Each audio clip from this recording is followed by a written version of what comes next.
Bienvenue dans ce nouvel épisode de Naturopathe en herbe, le podcast qui vous initie en douceur à la naturopathie. Avec des astuces simples et naturelles à intégrer dans votre quotidien, je vous guide vers une meilleure hygiène de vie. Je m'appelle Nathalie et je suis naturopathe en devenir. J'aime m'inspirer de la nature et de ce qu'elle offre pour accompagner mon bien-être physique et mental. Dans ce podcast, je vous emmène découvrir la naturopathie, ses principes et les outils qu'elle utilise.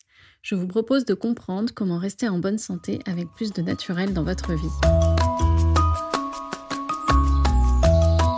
C'est parti pour le 3e et le dernier épisode de cette interview longue durée avec Mathilde et Cindy. Si tu es là, c'est que tu as déjà apprécié les 2 premiers épisodes. Dans cet épisode numéro 3, c'est la fin de notre conversation. Cindy et Mathilde partagent le conseil à qui veut se lancer dans une formation de naturopathe et finalement, tu verras que ce choix peut s'appliquer à n'importe quel choix dans ta vie. Enfin, elles terminent l'épisode en partageant une ressource du moment qui les inspire. Je te souhaite une belle écoute et je te retrouve à la fin de l'interview. Et je suis complètement d'accord avec toi. Et donc là, comme on disait, vu que j'ai déjà lancé mon entreprise, j'ai déjà des personnes en accompagnement. Et je me rends compte que systématiquement, à chaque séance, on dévie sur des choses comme ça et c'est inévitable. Et c'est difficile de trouver un équilibre quand on n'est pas coach, justement, pour ne pas sortir de ma place, en fait, et pour ne pas prendre une place que je n'ai pas, parce que je ne suis pas coach et je ne veux surtout pas... faire quelque chose, pourquoi j'ai pas les compétences. Donc oui, c'est vraiment quelque chose qui, pour moi, est vraiment lié et ça me paraît très pertinent de faire cette formation après ou avant, pendant. D'accord, ok. On arrive bientôt à la fin de cet enregistrement. Pour terminer, je voulais faire une dernière partie un peu sur les conseils qu'on peut donner. Mais tu vois, quels conseils on pourrait donner à quelqu'un qui serait hésitant à se lancer en naturo, qui, tu vois, oserait peut-être pas s'inscrire à une formation. Est-ce que ce métier est fait pour moi? Enfin, tu vois, finalement, toutes les interrogations qu'on a pu traverser, on va dire en 2020, quoi, en 2020-2021, avant de s'inscrire à l'IFSH. Toi, Cindy, qu'est-ce que tu conseillerais à quelqu'un ou qu'est-ce que tu déconseillerais? Ce que je déconseille, c'est de trop réfléchir, en fait. Moi, c'était mon expérience, c'était ça. J'ai cogité, à tel point qu'au bout d'un moment, à force de cogiter, on remet en question notre envie profonde, en fait. On se dit, mais si ça se trouve, j'ai pas vraiment envie de le faire. Non, mais en fait, c'est pas fait pour moi. Ouais, non, en fait, j'y arriverai pas. J'ai peur de quitter mon boulot et je vais perdre mon salaire. En fait, on se pose tellement de questions que c'est hyper facile de reculer. Donc, je me souviens en 2020, justement, l'été 2020, c'est juste une anecdote, parenthèse, mais je vais en venir au fait. J'ai fait du canyoning dans les Pyrénées. J'avais jamais fait ça. Et j'ai pas du tout réfléchi avant d'y aller. Je me suis pas demandé si ça allait me faire peur ou pas. Voilà, j'y suis allée. Et en fait, on s'est retrouvés à un moment donné à devoir sauter d'une falaise à 4 mètres de haut, je crois. Et j'ai le vertige. J'aime pas le vide. Je suis pas du tout quelqu'un de téméraire. Je déteste les manèges à sensations. J'aime pas me mettre en danger. Donc, j'aime bien rester dans ma zone de confort. Et donc, à ce moment-là, j'étais pas obligée de sauter, en fait. On avait le choix. Soit on restait en bas, soit on montait en haut de cette falaise pour sauter. Okay. Et après, on repartait. Et j'ai vu quasiment tout le monde le faire et je me suis dit, bon, allez, je le fais. Donc, je suis montée. Donc, à la corde, il faut grimper pour monter en haut de cette falaise et sauter dans l'eau à 4 mètres de hauteur. Et en fait, arrivée en haut, j'ai regretté parce que je me suis dit, non, j'ai pas du tout envie de sauter. Sauf que le moniteur qui était avec moi m'a dit, tu peux redescendre, mais ça va être plus dur de redescendre par la corde puisqu'on est sur une falaise qui est verticale. Hein. Donc, tu peux redescendre si tu veux, mais en fait, le moyen le plus simple, c'est de sauter. Et donc, j'étais là, je réfléchissais. Et au bout d'un moment, je me suis dit, mais là, je suis paralysée, quoi. Oui. Je suis paralysée. Oui. Donc, le monsieur derrière moi, le moniteur, m'a dit, bon, moi, je peux pas te forcer, mais là, tu sautes ou tu sautes pas. Et en fait, j'ai fermé les yeux et j'ai sauté. Et c'était terrifiant. Mais quand je suis arrivée dans l'eau en bas et que j'ai eu peur, hein, franchement, j'ai mon estomac qui s'est soulevé, voilà. Je me suis dit, mais en fait, c'est ça qu'il faut faire. Il faut sauter, il faut surtout pas réfléchir. parce qu'il m'est rien arrivé et j'aurais tellement galéré en reculant.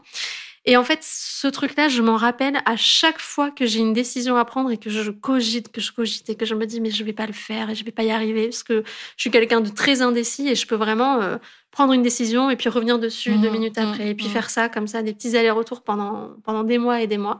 Et c'est ce qui se passait à ce moment-là. Et en fait, à un moment donné, je me suis juste dit, je vais y aller en fait et puis on verra ce qui va se passer. Mais quel soulagement, parce que toutes les montagnes que je m'étais faites et tout ce que je m'étais imaginé, rien de tout ça ne s'est passé. Et en fait, tout ce qui s'est passé, c'est que j'ai découvert des choses extraordinaires sur moi et que j'ai avancé et que pour rien au monde, je reculerai aujourd'hui.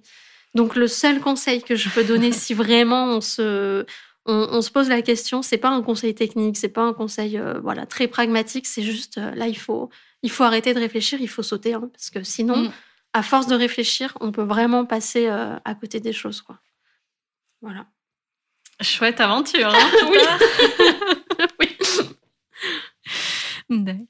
Et toi, Mathilde, merci Cindy pour cette image parce que c'est vrai qu'elle est très inspirante. Ouais. Et je pense que je m'en servirai parce que j'ai tendance à beaucoup réfléchir avant d'agir. Et je pense que tu as bien résumé la situation, en fait. Faut y aller. Ouais. Si une personne se dit « j'aimerais faire les études de naturopathie », qu'elle suive son intuition, en fait. Et se poser quand même la question « pourquoi j'ai envie de faire ça ?» Bien sûr. Qu'est-ce qui, au fond de moi, me pousse à faire ces études-là ? Est-ce que c'est juste parce que j'en ai entendu parler que je sais pas quoi faire ? Voilà, c'est un peu différent. Mais si vraiment c'est une envie profonde, là, allez-y. Franchement, on risque rien, comme l'a dit Cindy. C'est que du bonheur. Parce qu'on apprend sur soi, on apprend sur les autres. Non, c'est une très belle aventure. Allez-y. Ouais, et puis je crois qu'il faut désacraliser aussi les choix. Parce qu'on se dit souvent que je vais faire ce choix et c'est à vie. Ouais. Mais en fait, non. C'est temporaire. Oui, c'est temporaire. Et puis après tout, qu'est-ce qui va se passer si jamais vous aimez pas ça ou si jamais... Alors oui, c'est un investissement, c'est de l'argent, mais il faut se dire, c'est facile à dire, parce qu'aujourd'hui, j'en suis là et que j'ai dépassé plein de choses, mais vraiment, à l'époque, je ne réfléchissais pas comme ça. Donc, c'est un investissement financier, mais en réalité... C'est aussi un investissement sur soi et ce qu'on apprend et ce qu'on traverse et ce qu'on vit pendant toute cette période-là, ce sera jamais, jamais, jamais du gâchis et ça nous permet d'avancer. Donc, au pire, si à la fin de votre formation, vous vous dites « en fait, c'est pas ça que j'ai envie de faire », mais ce n'est pas grave, vous n'êtes pas en train de signer un contrat de mariage à vie, en fait. Oui. Et au mieux, ça vous apportera simplement des éclaircissements pour aller vers autre chose et ça vous évitera de passer des années à faire quelque chose qui ne vous convient pas, en fait. Ça peut aussi être une étape. Et ça, je crois qu'on l'oublie souvent quand on doit prendre des décisions comme ça. On a l'impression que notre vie va exploser et que ça va être catastrophique ou que on se dit souvent que la prochaine étape, c'est la dernière, en fait, mais pas du tout. C'est que des petites étapes, c'est un chemin, en fait, qu'on construit et on pose les pierres les unes après les autres. Alors là, c'est une grosse pierre, mais ça peut-être qu'elle se transformera en toute petite pierre en fonction de ce que vous ferez après. Donc, il faut vraiment... je crois qu'il faut vraiment être à l'écoute de ce qu'on veut et quand ça résonne là, comme ça dans nos tripes et qu'on a cette espèce de petite excitation là qui vient quand on y pense et voilà, et ben il faut y aller. Et puis... au pire, quoi. Honnêtement, rien. C'est... Ouais. Et puis, s'il y a des doutes, comme l'a fait Cindy, on peut très bien aller à la rencontre des professionnels, voilà, leur poser la question, quel est le métier de naturopathe ? Qu'est-ce que ça signifie exactement ? Et puis, lire des livres, se documenter à droite, à gauche, et puis, voilà. Mais si vraiment ça vibre au fond de soi, allez-y. Ouais. Oui, c'est un choix temporaire qui n'est pas une fin en soi, qui peut ouvrir d'autres portes. Nous, on l'a vu, on peut s'intéresser au coaching, aux oracles, à d'autres pratiques en lien avec ça. Et j'ai perdu le fil de ce que je voulais dire. Oui, est-ce que, pour terminer, là, dans tout notre parcours naturo, est-ce que vous auriez une recommandation, une ressource, une personne, un livre ou plus, ou voilà, un podcast, je sais pas, une vidéo à partager qui vous a inspiré, qui vous a marqué pendant votre parcours. Alors peut-être qu'il y en a trop et qu'il faut faire le choix parmi toutes les ressources qui nous ont inspirés. Pendant le parcours, pendant les études ? Oui, ou avant, tu vois. Moi, je sais qu'il y a quelqu'un qui m'inspire beaucoup sur les réseaux, mais parce que ça résonne en moi. C'est une naturopathe qui s'appelle Julie Coignet, qui a elle-même une rectocolite hémorragique et qui fait un podcast qui s'appelle... j'ai oublié le nom. Ça va revenir. Mais qui m'inspire, en fait, énormément. Et c'est un réel plaisir, en fait, parce que son podcast sort tous les jeudis. Et pour moi, c'est à chaque fois, c'est une émotion. Je me dis, oh, chouette, on est jeudi, je vais pouvoir écouter son podcast. C'est le rendez-vous du jeudi. Ouais. Ok. Et toi, Cindy, est-ce que tu as fait le tri ? Ouais, plus ou moins. Après, je pense que là, il y a plein de personnes que j'oublie. Je suis quelqu'un qui est énormément inspiré par les autres, donc j'admire tellement de gens que c'est difficile de choisir. Mais c'est vrai que dans les personnes que j'aime suivre et qui m'inspirent beaucoup, c'est une personne qui a également un podcast qui s'appelle Marina, qui est aussi fan de Buffy contre les vampires comme moi. Donc j'adore échanger avec elle là-dessus. C'est la seule personne au monde, je pense, qui est aussi naturopathe et qui adore Buffy contre les vampires, donc peut-être que ça joue. En tout cas, elle a également fait l'IFSH d'ailleurs. Ah ouais ? Ouais, elle sort de l'IFSH. De Bordeaux ? Non, de Paris. Okay. Et elle a un podcast qui s'appelle Ma vie saine et moi, qui a déjà, je pense, 4 ou 5 ans. Et elle est extrêmement pertinente et elle m'a fait découvrir beaucoup de choses, notamment la micronutrition, les champignons, plein de choses. Plein de choses. Son podcast est très, très pédagogique, justement, très clair. Et c'est vrai que je l'aime beaucoup. Voilà. Après, je m'inspire aussi beaucoup des entrepreneurs. Donc là, c'est pas forcément dans la naturopathie, mais je suis énormément d'entrepreneurs sur Instagram ou même j'écoute beaucoup de podcasts sur l'entrepreneuriat. Et voilà. Donc ça, c'est aussi quelque chose qui m'inspire. Mais alors, vachement, où je me suis découvert, au-delà de la naturopathie, une passion pour l'entrepreneuriat. Et ouais, je vois Nathalie qui acquiesce, moi aussi. Mais c'est vrai que ce podcast-là, je l'ai centré sur notre parcours naturel, mais c'est vrai qu'il pourrait y avoir une suite sur la partie entrepreneuriale. Ouais, non, mais c'est clair, c'est passionnant. Ouais, je suis complètement d'accord. Donc voilà, dans les personnes qui m'inspirent, voilà, c'est sur la naturopathie, donc je vais pas en citer, mais il y en a aussi dans ce domaine-là. Ouais. Donc voilà. Après, dans les naturopathes, il y en a vraiment plein. Puis là, aujourd'hui, on est bercé par les réseaux sociaux, donc on en suit plein, quoi. Oui, il y a tellement de personnes qu'on trouvera toujours quelqu'un avec qui on a une affinité, qui nous inspire. Ouais. Et si d'ailleurs, je pense à quelqu'un, voilà, à force de discuter, il y a une personne que j'aime beaucoup suivre sur les réseaux, qui était naturopathe, je crois qu'elle l'est moins maintenant, qui s'appelle Anne-Claire Méret. C'est aussi elle qui a écrit La naturopathie pour les nuls, le premier livre vraiment très naturo que je me suis acheté. Elle a un podcast et elle est coach. Voilà. Et c'est une personne qui allie justement très très bien la partie coaching, la partie entrepreneur, la partie bien-être naturopathe. Et elle est hyper inspirante. Alors, tout ne me parle pas chez elle parce que parfois elle est un peu trop instagrammeuse justement. Voilà, elle vit à Bali, voilà. Mais dans sa manière d'être et dans sa manière d'aborder les choses, d'aborder les épreuves, d'aborder la vie, je m'y retrouve pas mal quand même. Avec un côté plus terre à terre pour moi, mais voilà. Ouais. Voilà. Ok. J'ai retrouvé le nom du podcast. Vas-y. J'ai eu le temps de réfléchir. Merci Cindy. De rien. Voilà, le podcast de Julie Coignet, c'est Quinoa. Ok. D'accord. Avec un K, non ? Non. Comme le quinoa. Oui. Ok. Non, je sais pas pourquoi je pense à ça, mais ok. Tu mets un doute, mais... Ok, ça marche. Bon, et bien voilà, on est arrivé à la fin de notre échange. Merci les copines. Merci à toi Nathalie, c'était super de pouvoir discuter de naturo entre nous, en plus vu qu'on se connaît, donc je trouve ça génial. Si on veut échanger plus avec toi, Cindy, on te retrouve sur ton compte Instagram. Oui, mon compte Instagram qui s'appelle Cindy V Naturopathie. Même si j'envisage de changer de nom, donc voilà. Mais pour le moment, c'est ça, c'est Cindy V Naturopathie. Voilà.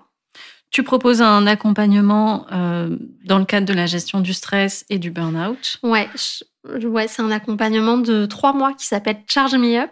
Ouais. Et donc qui est spécialisé. Alors au-delà du stress, c'est plutôt sur l'épuisement chronique et le burn-out. D'ailleurs, je l'oriente de plus en plus sur le burn-out parce que les personnes qui me contactent ont souvent fait un burn-out ou sont en pré-burn-out ou voilà, donc en épuisement de toute façon chronique.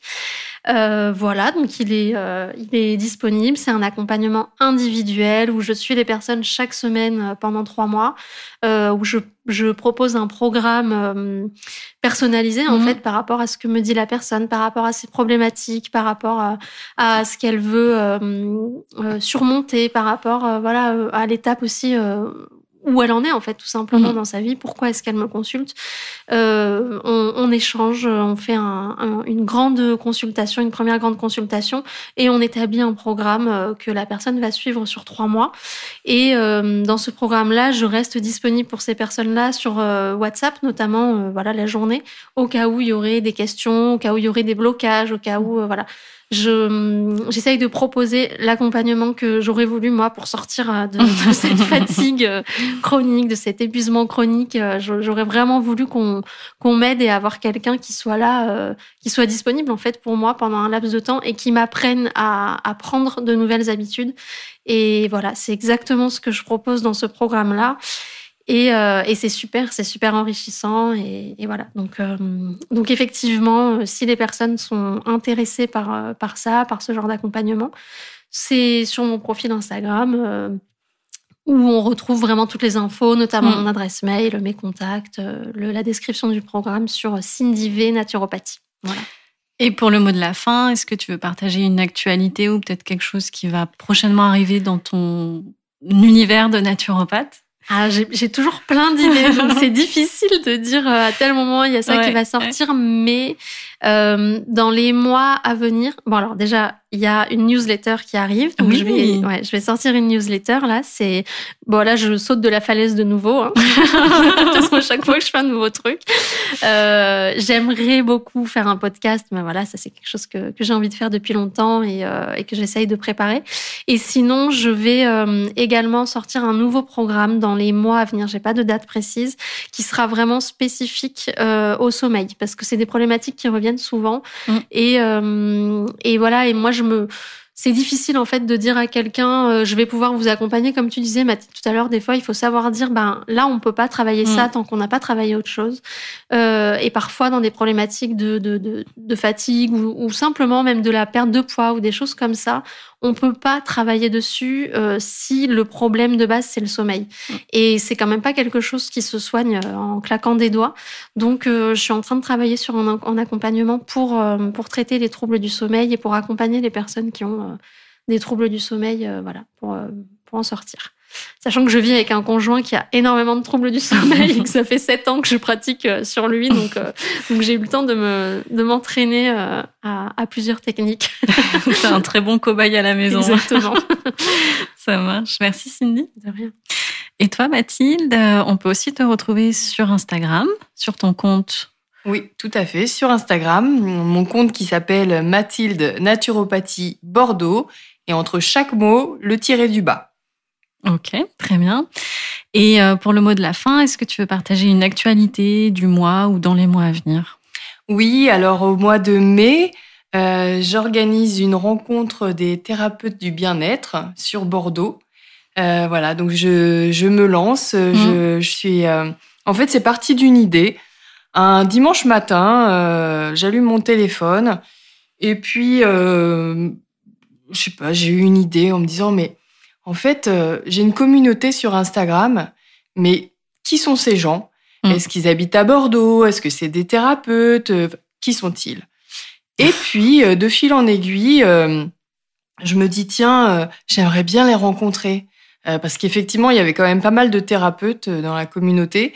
Et je me dis, j'aimerais bien les rencontrer. Alors, autour d'un café, voilà, quelque chose de simple. Et puis, je lance l'idée, de fil en aiguille, il s'avère qu'effectivement, les gens étaient intéressés. et en fait avait beaucoup plus envie d'une rencontre, pas forcément d'un café, mais en tout cas d'une rencontre.